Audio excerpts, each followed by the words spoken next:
राष्ट्रीय स्मारक घोषित किया गया। इसे मेंटेन करने के लिए कुछ बिल्डिंग के अंदर में व्हाइट वॉश प्लास्टर कर दिया गया और उसे क्या गया, अभी उसे रिस्टोरेशन कर रहे हैं। कंजर्वेशन करने के बाद वो प्लास्टर जब निकल रही है, निकाल कर उसमें जो डैमेज हो जा रही है ब्रिक्स, जैसे आपको यहाँ पे देखिए, तो आगे में देखिए जो डैमेज हो गया, उसमें जो ब्रिक्स जो डैमेज हुआ है उसको नया बना रहा है। बिल्डिंग जैसे थी वैसे ही है, इसमें कोई बदलाव नहीं है, जस्ट प्लास्टर कर दिया है। इसमें पॉन्टिंग वर्क किया गया है, जैसे ब्रिक्स में वो जो सुर्खी निकलता है तो उसमें पॉन्टिंग वर्क किया गया है, तो एज इट इज है, कोई बदलाव नहीं है।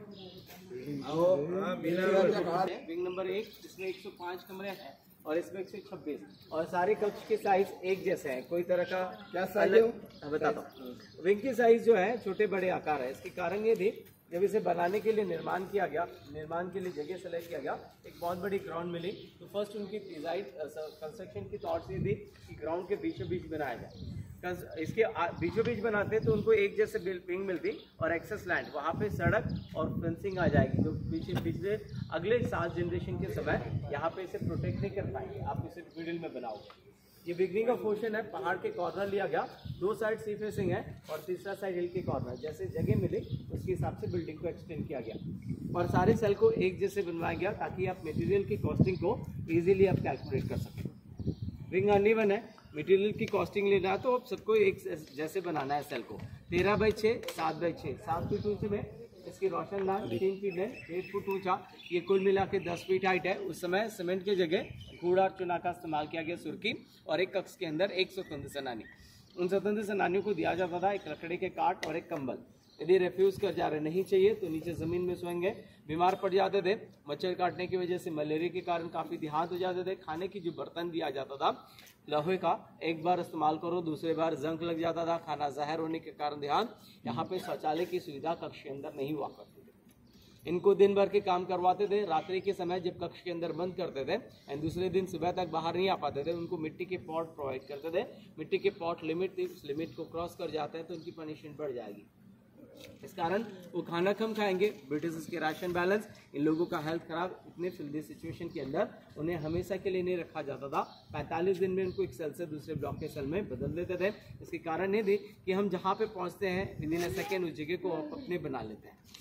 आपको बाहर निकलना है, किसी से बात करना है, कम्युनिकेशन इज बिग लैंग्वेज, बोलने की भाषा बोलने की जरूरत नहीं है, ये सारे काफ़ी है। तो यहाँ पे क्रांति बढ़ सकते हैं, उस क्रांति को कमज़ोर करना है तो हर 45 दिन में उनको एक सेल से दूसरे ब्लॉक के सेल में बदल दिया जाता था। यहाँ पे कोई भी कक्ष को आप ऐसे नहीं बता पाएंगे स्पेसिफिक सेल इनका है, जैसे उल्लासकर दत्त, बटुकेश्वर दत्त, सचिना सैनल, महावीर सिंह, इंदुभूषण राय, राजीव नारायण जैसी, बरिन घोष, ऐसे हमारे पास 338 फ्रीडम फाइटर्स की नेमिंग लिस्ट है। सो उसमें से स्वतंत्र वीर सावरकर जी के कक्ष को आइडेंटिफाई कर रहे हैं। उन्होंने अपने बायोग्राफी में मेंशन किए थे, मुझे अंडमान काला पानी में सबसे ज़्यादा दिन फांसी घर के सामने रखा गया। काला पानी मीन्स यहाँ का पानी काला नहीं है, काल वक्त को कहा गया, काल मृत्यु को कहा गया। उस वक्त मृत्यु थी, आज हमें समय। उस समय और इस समय में क्या फ़र्क है, आज हम संपर्क के दायरे में हैं। लोग यहाँ पे आने के बाद वो सोचते हैं कि हमारे घर में जो व्यवस्था है वो व्यवस्था यहीं पे भी मिले तो बहुत अच्छा होगा। आप जहाँ पे जाते हो वो सारी व्यवस्था नहीं मिल सकती है, उस जगह के हिसाब से आपको बदलना होगा। बट इस वक्त हमारे पास वो नहीं मिलती है तो क्या करते हैं, कंप्लेन करते हैं, किसी के ऊपर फ़ोन करते हैं कि हमें वो नहीं मिली, हम जो सोच कर आए। सर अंडमान में वो चीज़ें नहीं मिलेगी क्योंकि नमक भी आना है तो एक जहाज़ से ही आना है। यहाँ पे जो व्यवस्था है उसके हिसाब से हमें एडजस्ट करके जाना है। तो इस वक्त हमारे पास संपर्क के दायरे में हम फ़ोन कर लेते हैं, विचार शारी कर लेते हैं, कर लेते हैं। बट उस वक्त क्या थी, उस वक्त कुछ नहीं था। आज हमारे पास इस तरह व्यवस्था होने के बाद भी हम बोलते हैं कि आई एम गेटिंग बोर, हमें बोर लग रहा है, कैसे अजीब कैसे जगह है। बट उस समय उनको जहाँ से लाया गया वो अपने देश, अपनी मातृभूमि को छोड़े हैं और यहाँ पे आने के बाद उन्हें प्रेरणा देने वाली वही कुदरती, आज आपको कुदरती इंस्पायर की नहीं। यहाँ पे बिल्डिंग नहीं है, ऊंची इमारत नहीं है, मगर इस खूबसूरती को देखने के बाद कितनी तसल्ली होती है ना अपने दिल में। नीला आसमान, नीला समुंदर, ये हरियाली उस वक्त भी उन्हें इंस्पायर करता था। वक्त बदलती है तो कुदरत अपने लिए रुकते नहीं, हमारे लिए। वो वक्त बदलती है तो सूरज ढल जाती है तो पहाड़ी की जो परछाई नीला समुंदर में गिरता है उसकी रंग बदल जाती है तो लुक लाइक ब्लैक। तो क्या बोल रहा है कि कुदरत के जैसे हम अपने रंग बदल दें उनकी सोच देखिए, पॉजिटिविटी, उसको काल कहा गया। कुदरत के जैसे हम अपने रंग बदल दें, आने वाले भविष्य को हम आज़ादी दिला नहीं सकेंगे, वैसे मरने से अच्छा अपनी मातृभूमि के लिए हम यहीं पे मर जाएं तो आने वाले भविष्य तो आज़ाद भारत में रहेगी। सोच को काल कहा गया। सोच के सामने पानी उनकी मौत थी। इस काले पानी के अंदर सावरकर जी की वर्णन में जो लिखा गया, जो उन्हें कैसे उनकी सेल में रखा गया और उनकी सेल को कैसे आइडेंटिफाई कर रहे हैं, थोड़ा सा वक्त दीजिए। ऊपर हम लोग सेकेंड फ्लोर पहुँचेंगे, वहाँ पे उनके बारे में एक्सप्लेन करेंगे और उसके बाद आप यहाँ पे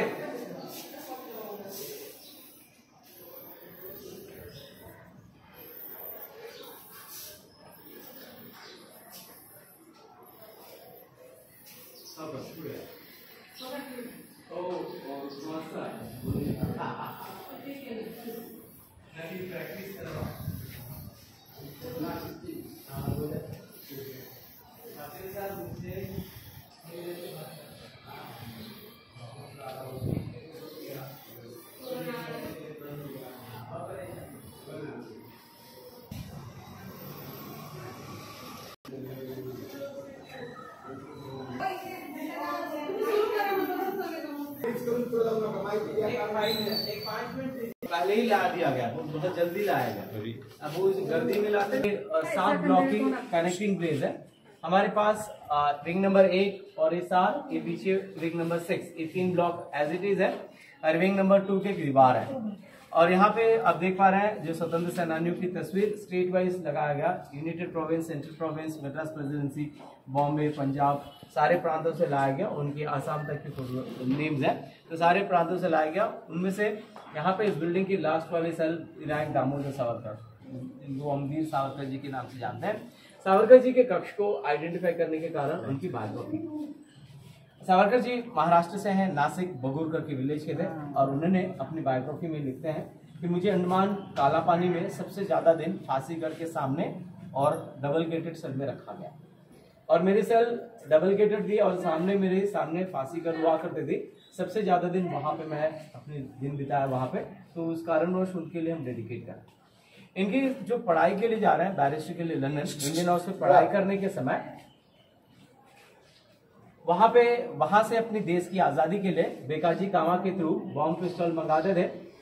बॉम्ब पिस्टल इंडियन हाउस आते थे। इंडियन हाउस आने के बाद उनकी जो मोटी बुक्स होती थी, स्टडी बुक्स होती थी, उसे कट करते थे और उसके बीच में हिडन किया जाता था और जो छुट्टियों में जाते थे उनके हाथों से भेज दिया जाता था। इलीगल एक्टिविटी चार्ज में जितने इंडियंस थे लंदन में अरेस्ट किया गया, पूरे लोगों को अरेस्ट किया गया और एसएस मोरे नाम की जहाज इंग्लैंड से इंडिया के लिए ट्रैवल करती है।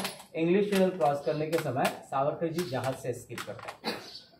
सावरकर जी जहाज की जो रोशनदान होता है उससे उड़ी मारता है, ऐसे कहा गया। वो मारते हुए मार्शली स्पोर्ट में पकड़े गए एंड फ्रेंच एंड ब्रिटिश के बीच में कॉन्ट्रोवर्सल थी। ऐसे कहा जाता है कि वहां पे बेकाजी कामा आने की वक्त थोड़ी सी देरी हो गई, उससे पहले ब्रिटिश उनको अरेस्ट कर और वो वक्त थोड़ी से पहले आ जाते हैं तो वो सावरकर जी को वहां से अरेस्ट नहीं करते क्योंकि वो इंटरनेशनल केस है।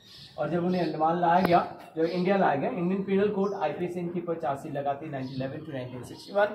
सावरकर जी आर्ग्यू करते हैं कि आप 50 साल की सजा आप मुझे दे रहे हैं, मेरे देश को नहीं। मेरे देश उससे पहले आज़ाद हो जाएगी, ना सिर्फ मैं हूँ, मेरे जैसे कई लाखों लोग आपके खिलाफ लड़ रहे हैं। और उनकी जो भरोसा थी हमारे देश आज़ाद हो जाएगी, उस कॉन्फिडेंस के साथ उन्हें अंडमान लाया गया 1911 टू 1921। यहाँ पे 10 साल रहे। 2 साल तक उन्हें ये नहीं पता चला कि बड़े भाई गणेश दामोदर सावरकर भी इसी प्रिजन में। और जब इनकी बदलाव होती थी, उनकी मुलाकात हॉस्पिटल में होती है, वो पहली और आखिरी मुलाकात रही। 1919 अमृतसर वाले इंसिडेंट के बाद 1921 में अंडमान से काफी लोगों को रिहा करने के समय सावरकर जी को यहाँ से शिफ्ट किया गया रत्नागिरी महाराष्ट्र जेल। वहाँ पे जाने के बाद आज़ादी से पहले इनकी रिहा होने के बाद हमारे देश की आज़ादी में काफ़ी इनके सहयोग रही और इनकी डेथ 1966 26 फरवरी और इनका जन्म 1883 28 में। इनकी जन्म 1883 में हुई और इनकी देहांत के समय 66 में 83 एज के थे। एक अच्छे लेखक, अच्छे कवि थे। इन्हीं के जैसे और भी कई क्रांतिकारियों को यहाँ पे लाया गया जिनके बारे में ना ही हम इतिहास की किताबों में पढ़े हैं, ना ही हम जानते हैं। इतिहास की किताब होती है जो पलटने के बाद आप रिकॉल कर सकते हैं, उस तस्वीर को फिर से हम बुला सकते हैं। बट ऐसी तस्वीर के पीछे कितने लोगों की कुर्बानी है, ये जो लोग हैं हमारे सीधे हमारे दिल की किताबों में इनके लिए दर्ज दे रहे हैं। तो ये जेल नहीं, ये सबके लिए तीर्थस्थल होता है। हम लोग सिंगल कलर होकर मल्टी कलर के थॉट्स के साथ खड़े होते हैं। अब कहीं भी जाइए, कोई भी वर्शिप प्लेस में आप अपने सैंडल को जैसे बाहर छोड़ रहे हैं, हम ये सोचते हैं कि हम सब कुछ छोड़कर आ गए, बट अंदर आने के बाद लोगों के विचार बदल जाती है। एक कलर के तो दिखते हैं, एक मजहब के दिखते हैं, बट उनके अंदर की मल्टी कलर थॉट्स जो होता है ना, हम अपने स्टैंडर्ड के हिसाब से हम लोगों के पास खड़े वर्शिप प्लेस में। बट इसके अंदर आने के बाद, यहाँ पे इस जगह के अंदर आने के बाद जो लोगों की विचार धागे जो भी होती है, जो हम हार ले जाते हैं ना, हार में जो धागे होती है वो वैसे हो जाते हैं। सो कलर तो डिफरेंट कलर की फूल होती है, बट उसको होल्ड करने वाला एक धागा होता है। तो वैसे ही हमारे सोच एक धागे के जैसे हैं। यहाँ पे हमारे स्टेटस कैटेगरी कुछ भी हो, इसके अंदर हम फील करते हैं कि हम सब एक हैं, हम सब भारतीय हैं, ऐसे फील करें तो ये जेल नहीं, ये सब के लिए तीर्थस्थल होता है। जैसे मैंने बताया कि वहाँ पे सिंगल कलर मल्टी कलर के थॉट्स, यहाँ पे multi colour people single colour के थॉट्स के साथ खड़े हैं। तो इससे अच्छा तीर्थस्थल कोई भी नहीं होता है। तो अपने अपने विचार के ऊपर है। अंडमान एक खूबसूरत जगह है जो आप एक खूबसूरती को वर्णन करके ही आप आगे बढ़कर आ रहे हैं।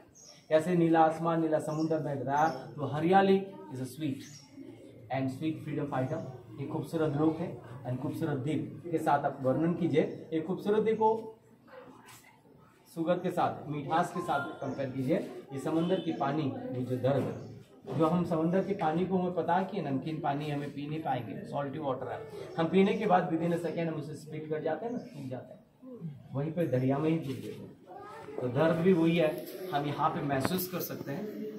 यहाँ से 1 मीटर भी नहीं है, 8 फीट है ये, बाहर सड़क है, वहाँ पे आप वहाँ पे चले जाओगे ना सर, विदिन अ सेकेंड हम भूल जाएंगे। और वहाँ से 1 सेकेंड के लिए वो अंदर आ जाएंगे ना, उनके अंदर रोजाना ये प्रिजन को देखते हैं, इस जगह को देखते हैं, सेलुलर जेल को देखते हैं। बट वो देखने के बाद, इसके अंदर आने के बाद उनके अंदर की महसूस क्या होगी, हम यहाँ पर रहकर इसको हम क्यों मिस किए, कितने लोगों की बलिदानी है। तो विचार बदलने के लिए वक्त नहीं लगता।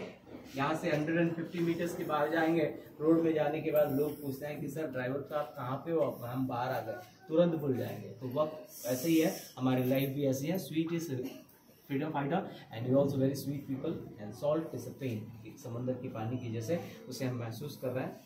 तो इससे बड़ा जगह नहीं हो सकती है कि इससे उनके लिए हम जो श्रद्धांजलि यहाँ पे खड़े हैं, तो पूरे मंथ हम उन शहीदों के लिए डेडिकेट किए हैं। 1 मार्च टू 31 मार्च, 23 मार्च जब भगत सिंह सुखदेव राजगुरु को हैंग किया गया 1931 में, तो पूरे मंथ हम उनके लिए डेडिकेट कर रहे हैं। नहीं 23 मार्च ही शहीद दिवस है, नहीं, पूरे मंथ शहीद दिवस है, तो उनके लिए हम देने वाली बहुत बड़ी श्रद्धांजलि होगी।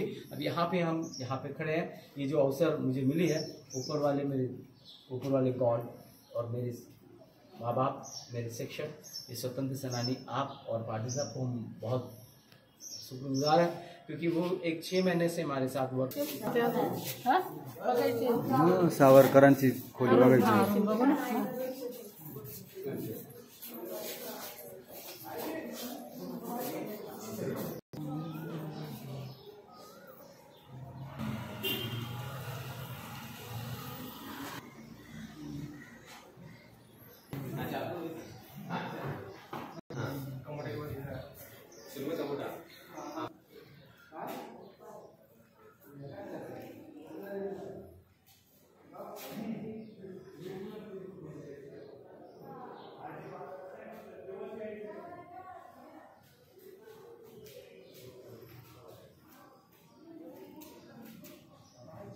मुद्दाम समोर ठेवलं होतं, म्हणजे समोर तुम्हाला पण फाशी होईल बाई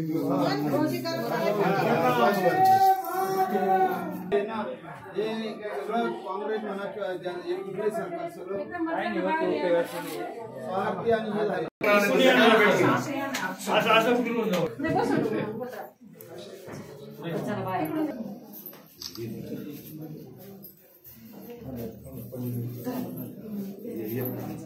हे 700 मध्ये त्यांच्या तरी खाली टक्कर दाखवलंय बघा, कसं होतं मग बाकीचे पळून गेलेले आहे।